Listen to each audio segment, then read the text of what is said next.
Ruang Guru capek-capek bikin variety show ala Korea, Clash of Champion. Nah, worth it apa nggak worth it?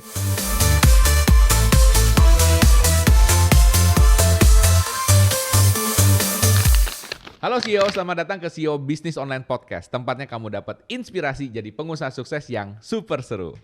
Nah, hari ini kita akan ngomongin tentang Ruang Guru.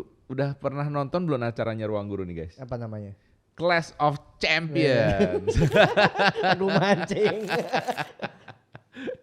Udah nonton belum? Udah. Gua denger bojomu nih fans berat ya. Kok tahu kamu? Ceritain. Hah? Kamu kok tahu? Soalnya tadi sebelumnya kita cerita. Sebelumnya kita cerita duluan, makanya tahu. Yes. Big fans. Terus habis itu di dalamnya kan a lot of drama kan. Yeah. Gitu. Seru karena soalnya ditunjukin. Jadi kita bisa ngikut kerjain juga. Jadi sampai bojoku itu sampai ikut kerjain. Di foto, taruh di iPad, taruh di notes. Dikerjain sama dia bener-bener satu-satu. Itu di pause sama dia. Wow. Supaya gak kelihatan jawabannya gitu. Ini yang ikut orang mesti daftar atau gimana gitu? Kayaknya gitu ya. I think so. Atau Kayaknya gitu. atau kayaknya yang juara-juara aja yang dipilih sama si ruang gurunya. Tapi gimana? Oh ditunjuk. Ditunjuk. Oh ditunjuk. Iya. Secara profil sih Mungkin kayak audisi gitu kali ya. mungkin juga. Karena kan harus kayak gitu, kan itu entertainment juga. Harus ada karakternya, apanya kan gitu harus beda. Favoritku tuh Maxwell. Oh. Maxwell ini Surabaya. Oke. Surabaya. Lek ngomong lah muat doe pala. Tapi kurang pintar karena ini pintar gitu. Terus kayak lek ngomong itu very flavorful gitu. Jadi oke kayak seru. Karena kita ngeliat a lot of characters inside this program gitu kan. Ini sekolah lawan sekolah atau individu lawan individu? Individu lawan individu. Individu lawan individu. Oke, Terus interesting. dan mereka selalu mengunggulkan, jadi di setiap episode tuh kayak diangkat gitu kan. Oh si ini profilnya itu kayak begini, si ini profilnya kayak begini gitu. Nah jadi profil yang masuk itu adalah profil yang nampaknya kita bertiga tidak bisa masuk. Mahasiswa berprestasi, IP di atas, IP kumlot semua lah. Wow. Anak-anak olimpiade, sudah mewakili Indonesia ke olimpiade internasional Oke. dan lain sebagainya gitu. Terus abis itu udah best of the bestnya di sini. Di episode selanjutnya, spoiler ya. Di episode selanjutnya ada anak-anak dari NTU, NUS, KAIS masuk jadi peserta juga. Nah, buat yang nggak tahu NTU NUS itu apa tuh? Itu a very prestigious campus di Singapura. KAIS itu dari Korea gitu. Ada anak Oxford. Ini juga orang join. Indo apa Orang Indo yang memang yang sekolah di kuliah situ? di sana. Wow. Anak-anak kuliah doang ini. Interesting. Kalau dari segi positifnya gue udah bisa ngelihat sih ya. Ya, positif banget pasti. Positif banget. Ya anak-anak kan pasti, gila nih hebat nih ya banyak ya. Terus membuka mata juga banyak orang Indonesia yang pinter-pinter ya. Tapi ada nggak sisi kontranya nih mungkin Mas Andri nih. Sisi kontranya apa nih? Terus terang aku belum pernah nonton satu episode full karena aku nonton dari sisi ini ya. Tapi kan episode kali ini kan kita melihat dari impactnya ke ruang guru. Oke. Ya, kalau kita lihat perjalanannya ruang guru ya kan, dia kan bikin platform, kita bisa belajar di situ, course-course pendek di situ gitu Bimbel kan, online lah. Ya. bimbel online ya kan. Aku nggak ngerti dia ada zoom-nya juga nggak Ada. selama ini? Ada. Diharuskan actually. Nah. Harus ada. Ada program yang ada yang bentuknya course gitu ya. Memang video gitu. Oke. Nah ruang guru kan sempat naik banget kan. Ya. Gara-gara Ketika zaman COVID. pandemi ya. Nah, COVID dan yang kedua ada yang bikin ruang guru naik. Prakerja. Nah sekarang prakerja itu sudah nggak bisa pakai video-video, Oh, oke. harus zoom, Harus zoom. sehingga mungkin itu juga impact ke revenue-nya dia. Ya. Nah akhirnya kan secara revenue itu kan apakah benar ini karena orang konsumen asli dia beli di situ atau karena prakerja diwajibin itu loh, Nah, sehingga paham. grafiknya turun gara-gara itu. Iya. Aku berasumsi seperti itu ya. Ya. Sehingga dia bikinlah ini. Nah pertanyaanku adalah apakah iya dengan bikin program seperti ini orang ada langsung direct impact ke revenue-nya si ruang guru, kan itu yang jadi persoalan kita sekarang. Dan aku ngeliat ya kalau cuman ini aja ya tanpa ada activation yang lain mungkin ya cuman sekedar lewat habis gitu ya udah. Iya. Setuju. Karena effortnya juga lumayan ya untuk bikin Oh ya beginian gede banget ini. Gede banget ya kan. Ini this is the whole like TV production untuk bikin Ya. beginian. Ya. Dan aku acungi jempol sih untuk effortnya. Awareness-nya dapat. Awareness-nya dapat banget. Tapi apakah awareness itu cukup untuk ngebangun atau naikin bisnisnya lagi? Kalau Nah, menurut kamu gimana? ini yang menarik. Jadi ini kita di bulan 4 lagi research impact-nya si aktivasi ini terhadap si brandnya Ruang Guru. Oke. Kamu lagi bikin? Kita lagi research. Itu that's white papernya. Jangan-jangan ini topik idemu nih. Interesting. White papernya habis ini rilis. Harusnya akhir bulan ini kita udah bisa rilis. Oke. Jadi tapi so far data yang kita dapetin emang impressionsnya naik sampai 6 kali lipat. 6 kali lipat. Ah, Oke, that's Itu. good. Jadi kenapa? Karena gini, kalau kita ngomong secara konten dasar, konten-konten di Ruang Guru juga selama ini kan gini ya, dia tidak meletakkan ada emotions, ada spice di konten-kontennya dia, gitu Yeah. kan? Ya udah ya pelajarin aja gitu kan. Yeah. Nah tapi yang membuat ini menjadi menarik adalah karena ada profil-profil karakter-karakter orang-orang yang ada di dalamnya. Betul. Itu. Nah ini yang ngasih spice-nya itu. Nah ketika terjadi ini semua, ada koneksi antara audiensnya sama si pesertanya. Iya. Kan kita kalau ngelihat kayak kompetisi ya, misalkan kita ngelihat timnas lagi main gitu kan, kita mau ngebela timnas kita gitu kan, Ada jagoannya gitu. ada jagoannya gitu, ada siapa yang kita support gitu kan, Yeah. sama exact same thing di Clash of Champions. Kita ngelihat kayak wah aku sih ini harus menang sih, wah ini harus menang sih gitu. Ada apa ya, berusaha kepengen ngebelain mereka gitu loh. Nah itu yang membuat ada koneksi. Nah ternyata dari data yang kita dapetin, interestingly ada banyak orang itu yang mencoba platformnya Ruang Guru just because Ngelihat yang itu. dia fansin itu ada di dalam programnya Ruang Guru yang Clash of Champions ini. Oh. Jadi oke, akhirnya oke. Interesting. Ya kita nggak tahu for sure ya apa seberapa besar transaksinya, peningkatannya dan lain Itu sebagainya. taunya dari mana? Dari komen? Apa dari mana? Research. Oh, research. Heeh. Oke. Kita research ke yang audiensnya ini. Oke. Gitu. Nah jadi bukan karena not necessarily karena Ruang Guru punya karena dia di dalamnya ada insertionnya kok. Jadi Iya, banyak. Misalkan kayak di tengah-tengah program itu kan programnya sekitar 40 menitan ya, 40-50 menitan ya. Iya. 40-50 menitan itu di tengah-tengahnya itu banyak fillernya, Banyak iklan ya. banyak iklannya. Iklannya itu iklannya tentang Ruang Guru. Ruang Guru. Oke. Jadi siapa? Misalkan si Sandy ini salah satu jagoannya lah di Clash of Champions. Dia ngejelasin, oke, ini loh fiturnya kalau di Ruang Guru lu bisa begini, bisa begitu. Gitu. Nah, dia ngebuat itu semua. Gitu. Nah ini yang bikin akhirnya orang terekspos Terekspos sama dengan fitur-fiturnya Ruang Guru. dengan platformnya. Ya, terus Ruang Guru punya AI-nya sendiri. AI-nya itu yang jadi kayak apa ya, hostnya lah. Oke. Kayak jadi suara yang ada di Welcome Champions itu adalah suara AI-nya Ruang Suara Guru. AI-nya. Kayak gitu. Jadi I see. banyak fitur-fiturnya Ruang Guru yang di-embed masuk Oh, oke. jadi insertion placement di dalam programnya ini. Ruang Gurunya. Ya, tapi buat aku yang paling major adalah dia berhasil put emotional value or drama inside something that are very featurey gitu ya. Ini seharusnya fitur-fitur aja gitu. Iya, iya. Tapi iya, jadi ada emosionalnya karena dia attach itu sama ada karakter-karakter di dalamnya ini. Dan menurut gue ini menarik ya, karena biasanya kan kalau kita misalnya artis endorse atau gimana ya, itu kan dia tidak involved di dalam sebuah acara or anything. Jadi orang tidak invest emotionnya di dalam situ, ya kan? Dia invest emotion terhadap artis tersebut. Dan kemudian tiba-tiba artis ini endorse sesuatu, kayak kadang-kadang disconnect gitu. Ya. Tapi di sini karena lu sudah invest dengan orangnya, involved in that, dan memang udah pas di situ, kemudian abis itu dia ngiklanin juga ini juga, so otomatis ini emotionalnya lebih kena gitu ya. Kok aku mau tanya, ini this is something I haven't cracked yet. Kan dia postnya ini, jadi dia itu strategi postingnya dia itu gini.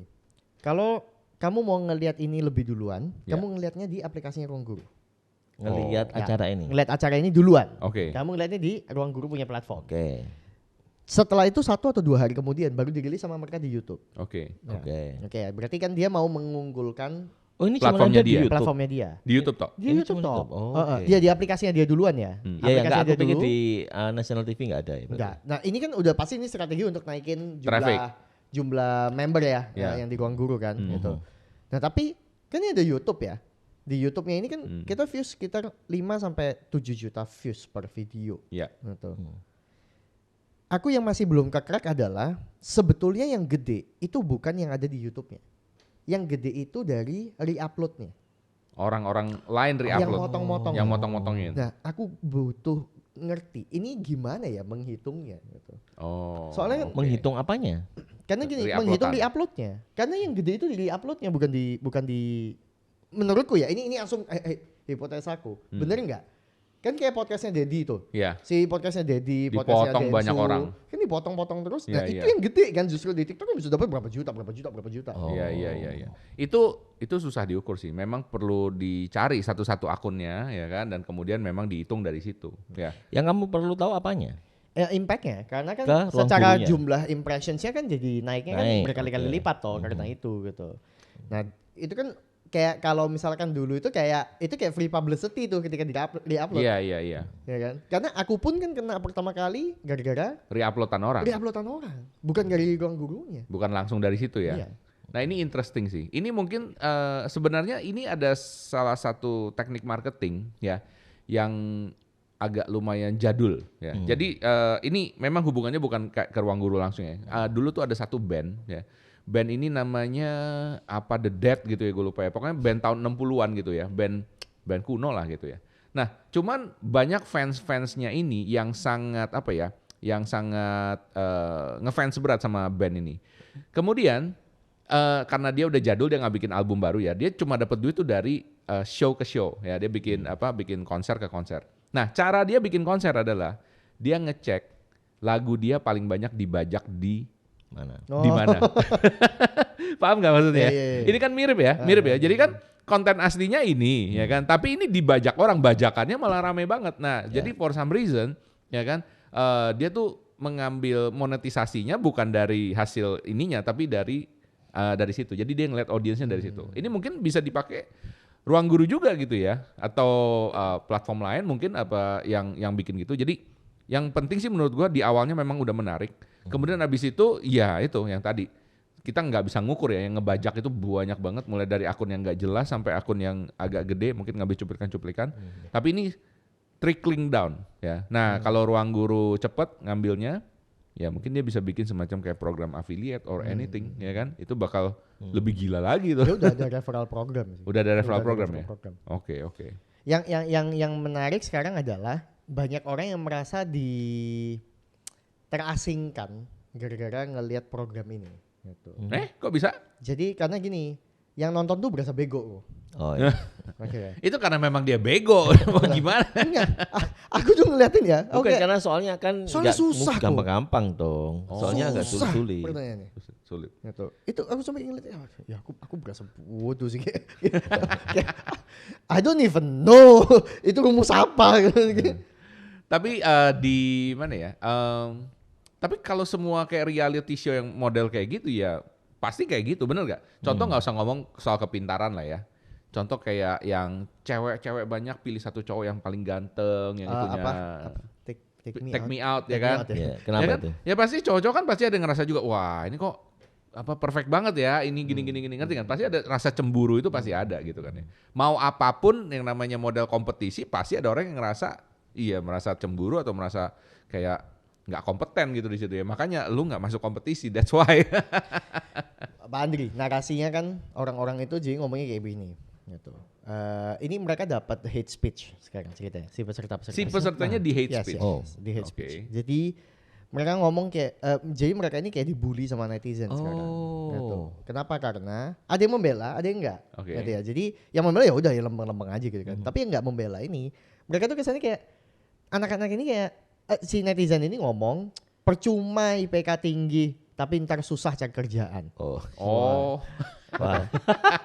Kayak terus ada yang ngomong, Interesting, ngapain interesting. mengglorifikasi IPK tinggi, kan bukan itu yang dipakai. Tapi kan bukan Masalahnya itu di lower third-nya itu selalu nama and then GPA. Itu yang punya Betul. acara bukan mereka Iya, kali itu ya. yang punya acara, bukan Nah, maksudnya mereka juga benar. Tapi kan framingnya jadinya adalah, oh ya udah, you are a champion if your GPA is segini minimal. segini, sebesar ini gitu. Ya iyalah, itu kan kompetisi untuk ngukur kepintarannya orang. Kalau Iya. kompetisi bisnis kan nggak GPA yang diukur gitu Iya. kan. Gitu Nggak- kan. nggak bisa di ngomong kayak Kompetisinya gitu, iya. Ya dia salah nonton acara. Salah aja. nonton acara. Tapi kalau kita breakdown, kan segmen yang butuh ruang guru adalah yang memang yang belum ngerti, yang GPA-nya rendah. Lah, Gitu. iya. Kan mereka yang butuh sebetulnya. Tapi ini kan jadi menganemikan itu apa namanya? Antagonis ya, mengantagoniskan ya. Iya, mengantagoniskan. Mengantagoniskan mereka yang seharusnya jadi segmennya toh. Iya. Iya nggak? What do you think? Menurutku yang antagonis pasti bukan segmen. Maksudnya gimana? Bukan segmennya. Bukan Dia nggak bukan punya pasarnya. goals ke sana. Bukan market. Oke. Dia nggak punya goals ke Jadi sana. Meskipun fakta dia, bahwa kamu bikin komen kayak begitu, ya karena kamu bukan segmennya. kamu bukan target marketnya Iya. udah. Gitu. Betul, ya. Oh. Ada orang ya yang sudah menyerah sebelum berjuang. Kan Iya. banyak kan ya kan? Jadi gini ya, kan kayak katanya si Jack Ma juga sama kan ya. Dikasih ini ngomongnya gini, dikasih ini ngomongnya gini. Akan selalu ada orang seperti itu ya kan? Sama seperti ini juga. Jadi kalau target market aslinya adalah anak-anak yang memang kepengen GPA-nya tinggi. Iya. Nah. Tapi aku bisa paham perasaan itu, Ton ya. Misalnya kalau kita GPA-nya misalkan 1,8 misalnya. Lihat kayak gitu nggak mungkin kita malah nonton, kita matiin aja udah. Oh, iya, Malah iya. kita goblok banget kita. Iya, benar. Tambah nonton tambah pusing kita. Iya. Bener nggak? Tambah Jadi kan males. bukan segmenku Iya sih. berarti kan. Iya. Ngerti nggak? Jangan kan sebagai brand ya. Biasanya kita itu kan berusaha sebaik Merangkul. mungkin to be safe ya. Maksudnya Iya, ya iya. inklusif lah. Inklusif. Semua kalau bisa join gitu loh. Maksudnya kayak tahu nggak comebacknya akhirnya? Gimana? Comebacknya itu si yang top playersnya itu ya dipilih lah. Itu perwakilan. Ini juga kurang ajar orang-orang ini. Aku nggak tahu ini apakah commissioned by Ruang Guru atau enggak ya. Tapi ada comebacknya akhirnya untuk membalas netizen ini yang ngomong kayak begitu. Akhirnya dirilis bahwa misalkan si A itu si A ini hari ini itu sudah internship di Unilever di sini. Yang ini sudah kerja di sini. Yang ini sudah begini gitu. Itu comebacknya gitu kayak ya tapi kan ya Tapi tau gak sih Untuk ngebales. ngomong soal GPA ya. Iya. Kalian pernah lihat episodenya Trump itu apa yang You're Fired itu apa? Apprentice. The Apprentice. The Apprentice itu kan pernah ada satu seriesnya dia, Yeah. salah satu episodenya dia itu yang mengkonfrontirkan antara yang street smart Ya. versus yang ini, Yang academic betul-betul smart. academic smart. Ya. Ada itu juga. Ya, ada, Jadi ada. topik itu bakal terus ada. Kamu sih. ingat yang menang siapa nggak? Lupa aku sayangnya. Aku penasaran. Loh, ada itu di episode berapa aku lupa. Ya, ada macam-macam. Sekarang bukan si Trump lagi, ada si siapa? Yang One Championship. Ferguson. Bukan, yang bosnya One Championship, orang Thailand. Ya, itu juga keren. Itu boleh ditonton guys ya. The Apprentice itu menurut gua lihat kompetisi real ya antara orang-orang yang street smart tadi yang seperti kalian ngomong sama dengan orang-orang yang academic smart ya. Gue lupa sih siapa yang menang kemarin, nanti kalau mau nonton sendiri aja ya. Tapi it's very very interesting. Memang perseteruan ini selalu ada ya. Tapi kalau menurut gue ya, dulu nih gue boleh ngomong ya, gue nih termasuk orang yang ngomong sekolah nggak usah tinggi-tinggi ya kan. Sekarang? Hah? Sekarang? Sekolah menurut gua nggak usah tinggi-tinggi, yang penting lu ngerti street smart. Sekarang. Hah? Ini sekarang. Enggak, kalau sekarang menurut gua sekolah tetap perlu tinggi, tapi nggak perlu sampai kayak jadi S2, S3 itu menurut gua nggak perlu. Kalau aku sekolah ambil ilmu dan skill yang kamu butuhin aja. Yang nggak usah diambil. Kalau aku sekarang gitu. Jadi misalkan aku punya anak nih ya. Ya. Let's say ini nggak sampai S1, tapi dia ambil course untuk skillnya dia, aku oke. Kalau aku tetap ngerasa S1 itu perlu. Kalau gue ya. Jadi gini, argumen gue gimana ya? Kalian boleh mikir ya. Jadi kita nih manusia ini makhluk emosional ya. Dan untuk bisa misalnya kita doing business with A, with B, with C ya kan. Whether we like it or not, manusia ini akan mengukur yang namanya status. Status ini dideterminasi oleh masyarakat. Ya kan? Masyarakat kita sekarang ya pada umumnya ya kan masih menganggap yang namanya status S1 secara kertas itu penting gitu ya. Either lu pakai apa enggak ilmunya, it doesn't really matter. Ya kan? Tapi the fact lu lulusannya Princeton ya, lu lulusannya UI, lulusan mana, it means something gitu ya. Tapi memang tidak berarti lu lulusan UI, Princeton, Harvard udah pasti sukses, enggak. Tapi it will help. Gitu loh. Kalau misalnya dalam ngebangun karir lu nanti atau bisnis atau buka jalan, kadang-kadang bisa kayak gitu. Ya, itu sih pendapat gue. Sekolah membeli network, aku setuju. Nah, betul. Gitu ya. Jadi semakin mahal, semakin bagus networknya. Yes. Di Gimaru pun sama gitu loh. Yes, Ngerti nggak yes, sih? yes. Aku sama kamu ketemu di mana? Di satu seminar yang harganya waktu itu termahal. Betul. Untuk digital marketing. Yes. Sehingga orang yang masuk, orangnya yang levelnya di segitu situ. bagus. Iya. Aku setuju itu. Iya, iya. Kalau buat aku malah ijazah itu karena mamaku malah ngomongin dari awal ya sejak kuliah ngomong kamu sebenarnya mau kerja langsung pun bisa, karena waktu itu kamu udah ngerjain, udah ada bisnis kan, gitu. Terus sebenarnya mamaku ngomong cuma gini, ya ijazah itu just your safety net, nggak bakal kepake. Gitu. Kenapa? Karena lain ya konsepnya, karena kan gini. Safety net, oke. Itu it's just your safety net gitu loh. Kalau misalkan ada apa-apa, in case something happen, kamu mau kerja sama orang dan lain sebagainya masih bisa. Gitu. Tapi kan konteksnya kan ini konteks dari awal sudah ada membangun bisnis sendiri, gitu kan. Makanya kenapa kalau dari awal udah dipositioningkan untuk udah it's just your safety net. Tapi makin kesini, aku makin belajarnya kayak aku setuju sama Pak Andri justru kayak ya kuliah itu kamu pilih tempat yang emang bisa untuk networking, ada chance untuk kamu bisa join organizations, ikut summit, conference dan lain sebagainya gitu. Maka aku kayak dari kampusku malah dapat banyaknya itu dari ketika ikut summit program ke misalkan aku mewakilin Indonesia ke Asian Future Leader Summit. Waktu itu ke Thailand, ke mana. Ya aku dapat belajar banyak ilmunya malah dari situ. Justru ikut program di luar Asian Future Leader, ikut program kayak Class of Champions kayak begitu. Ya itu yang justru memperkaya prosesnya kita, pengalaman, pengalamannya, jam terbang lah. Ya aku setuju banget. Makanya aku bilang ya, kayak kuliah penting apa nggak penting. Again, menurut gua ya itu sama bangun network, ya kan, dapat pengalaman sebanyak-banyaknya. Tapi maksudnya jangan sampai jadi orang yang udah S1, oke, gua mau S2, udah habis itu S3, nggak habis-habis. Jadi benar-benar jadi profesional pelajar gitu loh. Tapi again ini tergantung dia punya goals ya. Kalau dia mau jadi profesor ngajar ya memang harus kayak gitu. Dia mau jadi apa dokter spesialis ya harus kayak gitu loh. Tapi kalau bisnis itu beda gitu. Yang sekarang kita jalanin kan kayak gitu. Kalau aku statementku itu dari dulu sama.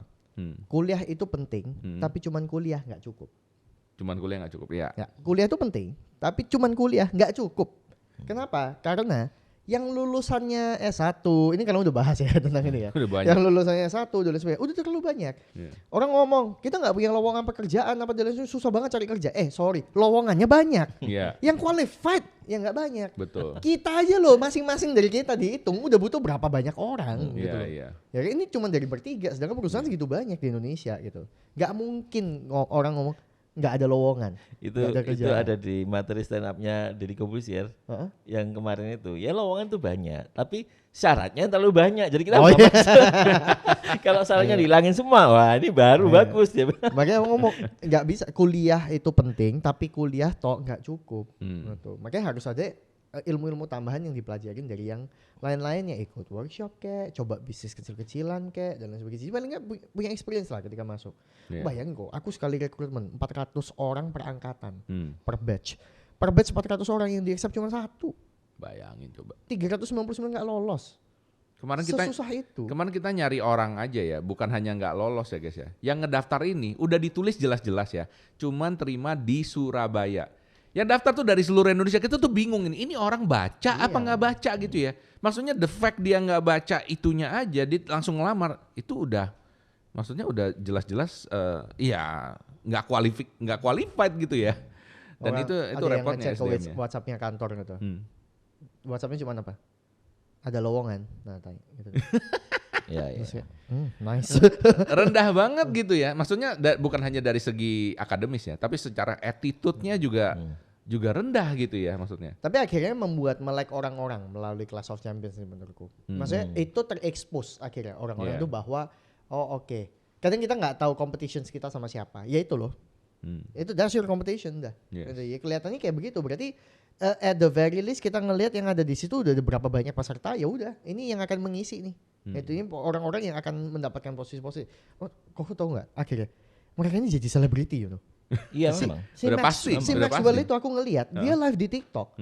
Yang nonton 50.000. 50.000 yang nonton. OMG. Wow. Langsung kayak oh my god, this guy is celebrity now. Ya memang lah pasti. Jadi selebriti. Ada orang-orang yang ngefans banget jadi. I think that's pretty good. Ya, jadi ini berita baiknya guys ya. Berita baiknya adalah lu kalau di Indonesia kompetisi lu nggak banyak, man. Lu cuma perlu lebih pinter dan lebih beda sedikit aja gitu ya. Lu udah menang daripada mungkin jutaan orang gitu ya. So itulah sebegitu rendahnya menurut gua. Nah, aku mau tarik ke pebisnisnya sekarang. Gitu. Kalau kita sebagai pebisnis, Pak Andri sebagai pebisnis, Pak Max sebagai pebisnis, your marketing team pitch you on this idea. Will you do it? Will you do it or not? I will do it. Gak, ini soft sell parah loh. Yeah. Ini soft sell parah. I will do it. You know, Sebenarnya kita bisa, kayak misalkan yang MCN yang kita bikin itu. Iya. Bisa dong dikompetisikan itu bisa banget. Oh iya We ya. should make it something like that, man. Seriously, Iya, I mean ya. seriously. Why Bisa. not? Ya, bisa banget. Sebenarnya itu konsepnya akan jadi kayak The Apprentice gitu akhirnya. Iya, ada benar. Iya. Gue suka banget. Memang bukan menguji intelektual ya kan. Iya. Enggak. Ya street smartnya. tapi skill ininya dia kan, public Iya. speakingnya atau apa gitu kan. Sebagai Live-nya. pebisnis sering kita kan ngelihat kayak, waduh ini conversionnya gimana ntar, kayak gini gitu. Ini kan biaya nggak kecil Iya. produksi kayak begini. Ya nggak bisa zaman sekarang. This is not the way. Tapi kalau lu mau ngomong dari segi biaya versus dengan lu traditionally market ya atau lu advertise ya, jauh lebih murah, men. Lu bayangin dalam satu acara, lu kalau bikin acara sendiri, let's just say di TV konvensional, oke? Lu satu insertion aja berapa duit lu bayar? Betul. Ini lu sekarapmu dewe. Tapi prediksiku Iya ya, kan? untuk series 2-nya itu sudah dibeli TV lah. Or Netflix. Ya pokoknya dia sudah ada yang beli gitu. It could be, ya. Kalau misalnya sampai ke sono, wow, it's even better. Oh keren. sih. Sudah For the kelihatan brand sih. sih. Kalau ini sudah kelihatan. Ini Iya. para ini pasti sudah melirik. Melirik. Oke, by the way kita tidak di endorse ya oleh Ruang Guru. Ya. Nah, menurut kalian sendiri gimana? Menurut Anyway, kalian sendiri Pak gimana? Michael itu mentornya Ruang Guru ya. Dia ditonton berapa Oh juta. iya. Loh video orang- yang kamu itu Ruang Guru ya kok ya? Skill Ruang Academy, Guru. Skill Academy. Skill Academy kan Iya. satu ini ya. Iya, Ruang satunya sama Ruang Guru, ya. Maksudnya satu grup. Guru. Satu grup. Satu grup, ya. Waktu itu yang ngambil course-nya aja, yang komen nih, yang nggak komen kan masih ada ya. Itu ada 230.000 orang. 230 Wah. orang komen di tempat ini. Iya, Wah iya. itu di course-nya. Di course-nya gua. Dia juga jadi selebritis gara-gara itu. Masuk TV waktu itu. Oh masuk TV itu. Gara-gara itu Gara-gara si diundang ya sama Skill Ruang Academy Guru, itu. Skill Academy itu. Waktu itu promote itu. That's what. But anyway, menurut kalian sendiri gimana ya kan? Apakah ini lebih banyak sisi positifnya atau sisi ya non positifnya? Coba tolong di komen ya, kita pengen tahu juga.